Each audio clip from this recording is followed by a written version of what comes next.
Welcome to Bible Fiber, where we are encountering the textures and shades of the prophetic tapestry in a year-long study of the 12 minor prophets, one prophet each month. I am Shelley Neese, president of the Jerusalem Connection, a Christian organization devoted to sharing the story of the people of Israel, both ancient and modern. This week, we are studying the second chapter of Zechariah, a continuation of the prophet's vision sequence. 8 visions in one night, making up the first 6 chapters of the book. The chapter begins with the prophet speaking in first person. I looked up and saw a man with a measuring line in his hand. Looking up or being roused is Zechariah's standard introduction for every vision except the 4th. Zechariah, accustomed to interacting with the characters in his visions, asked the man with the measuring line, "Where are you going?" The man answered the prophet, "To measure Jerusalem, to see how wide and how long it is." The man's optimistic answer comes off as either naive or noble. In the 6th century BCE, the postexilic community was tasked with rebuilding their once beautiful but now ruinous city. They were low on resources, and according to Haggai, also low on enthusiasm. The young man's response is heartening to Zechariah. He is not only measuring the foundations of the temple, but he is also surveying Jerusalem's old boundary lines in anticipation of the full city's restoration. In Zechariah's first vision, Yahweh assured the prophet that as he rebuilt the nation, a measuring line shall be stretched out over Jerusalem. Now the task of the measuring line is being carried out. When reading Zechariah, it is helpful to keep a lookout for how the themes of each vision interlock as the scenes and characters change. The man with the measuring line represents the community, once they have internalized God's message through Haggai and set ambitiously to the task of rebuilding Jerusalem. The man in the vision cannot see how God is complementing his efforts. The same is true with the returnees. While they might feel discouraged that Jerusalem is never going to reach its former stature, Yahweh is moving in another sphere of time and space to bring about their redemption. Only Yahweh knows every link in the chain of the restoration process. In verse 3, 2 new characters enter the vision. Zechariah refers to the first as the angel who spoke with me, and the second is vaguely referred to as another angel. Zechariah scholars often identify the first angel with the angel on the red horse, from the scene in the myrtle trees. The second angel may be the mediating angel that was also in the previous vision. Throughout Zechariah's dream sequence, certain angels appear and reappear, giving the sequence continuity of characters. Zechariah addresses his questions to the second angel while the first angel runs to meet the young man with the measuring line.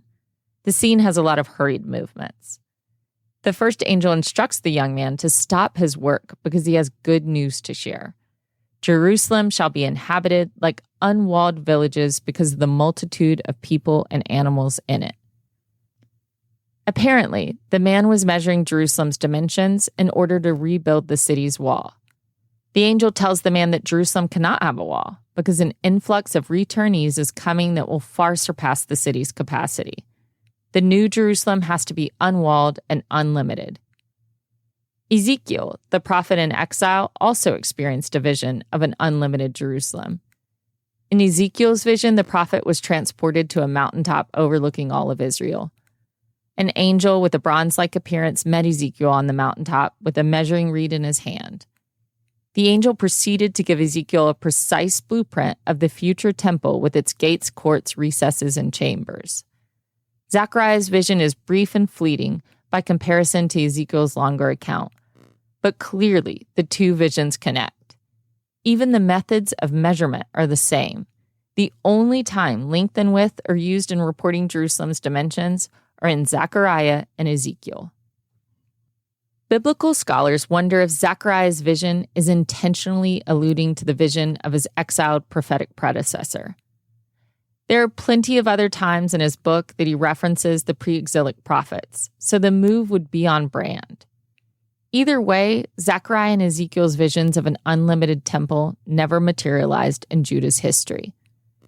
The idealistic temples are meant as progressive prophecies that most likely apply to the Messianic age.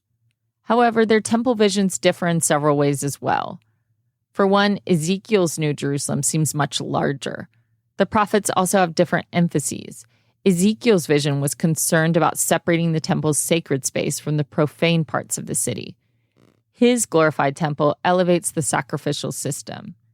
Zechariah is more concerned about sanctifying the whole city of Jerusalem beyond the temple. Zechariah's Jerusalem must be expansive to absorb the rush of returnees. In the Persian period, Jerusalem was in desperate need of repopulation. When the Babylonians destroyed Jerusalem, they exiled the city's elite and impoverished those who remained. The size of the Jewish community was drastically reduced due to death, exile, assimilation, and dispersion. Naturally, Zechariah's audience felt insecure as the Jewish community was smaller in number than ever before.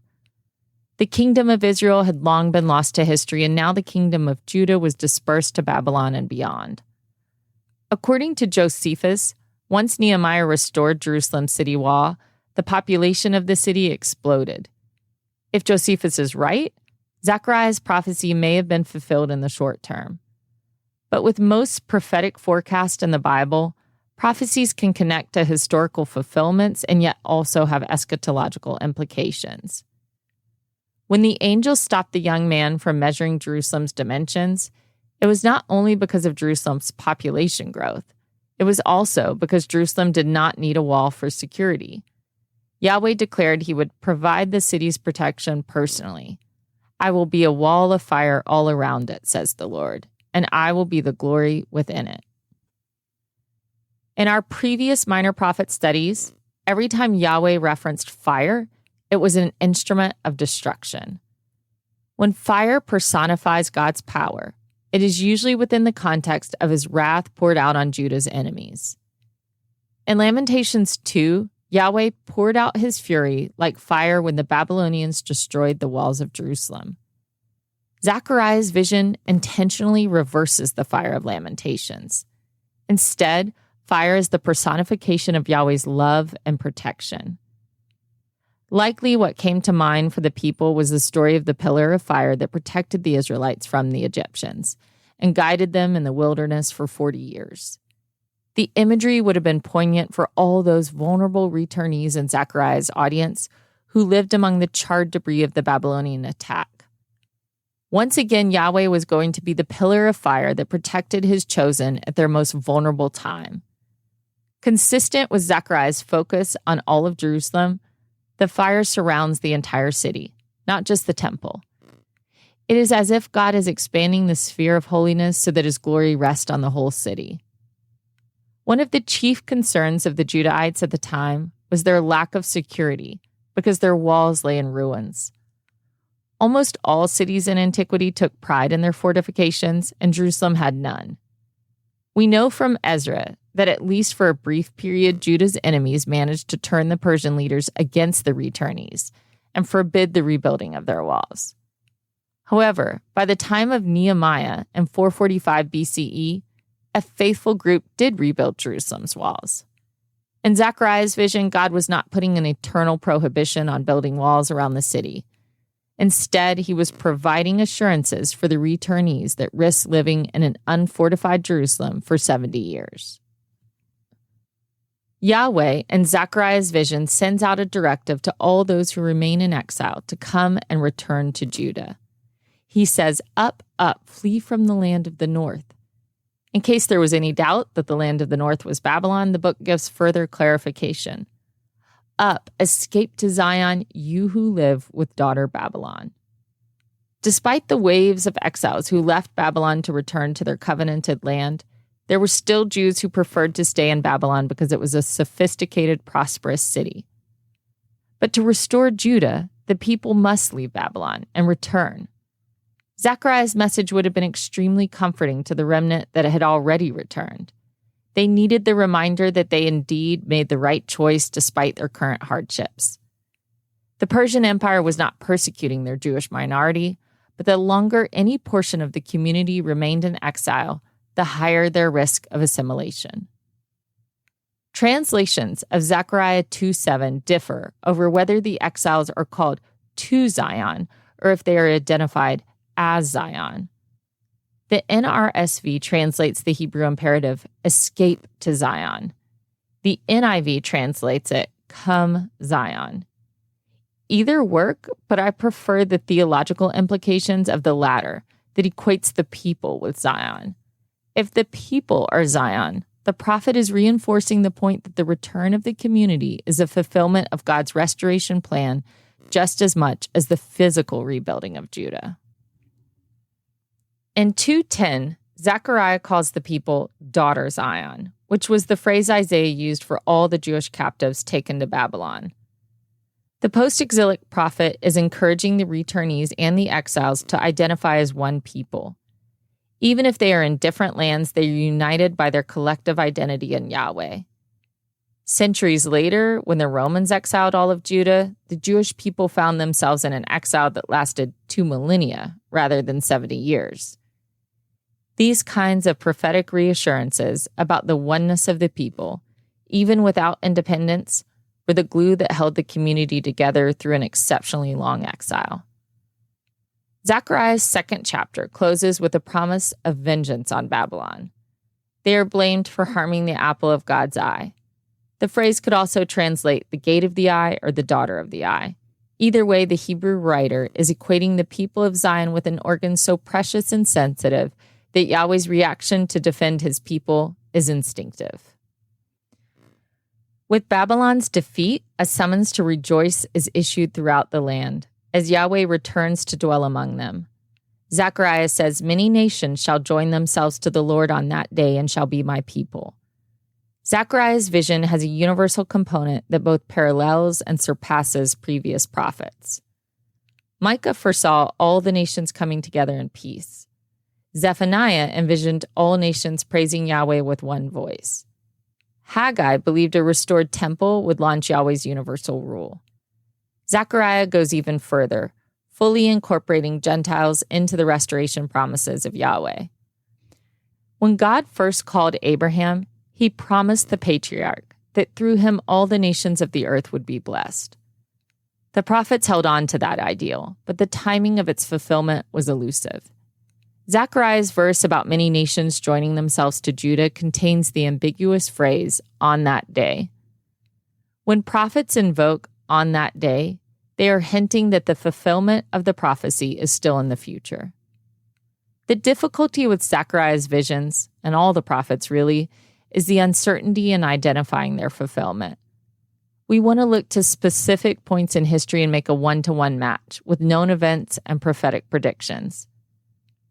But the prophecies of the Bible are more nuanced than that. They somehow both transcend time and embody their own age. To me, that's the beautiful part about studying the prophets and studying them in community. When I am deep in the study of the prophetic word, I spend my time trying to plant my feet in their world, grasping the importance of the culture, politics, and events that defined their time. At the same time, though, as a believer, I'm also waving my hands up to the prophetic sky and trying to grasp a piece of truth from a realm far higher and more spiritual than I can normally reach. We must do the work of discovering the world beneath the prophet's feet, but we also hope and pray that we can experience a fragment of the heavenly revelations going on above our heads. I think the Little Prince put it best. He said, "I must endure the presence of a few caterpillars if I wish to become acquainted with the butterflies." Studying the history of the Persian Empire, the nuance of Hebrew word study, and archaeology of 6th century BCE Jerusalem seems like caterpillars. But it's all just part of trying to understand the butterfly. For next week, read chapter 3 for Zechariah's 4th night vision. Thank you for listening, and please continue to participate in this Bible reading challenge. For all of the biblical references each week, please see the show transcript on our blog or by signing up for our emails at thejerusalemconnection.us. Shabbat Shalom.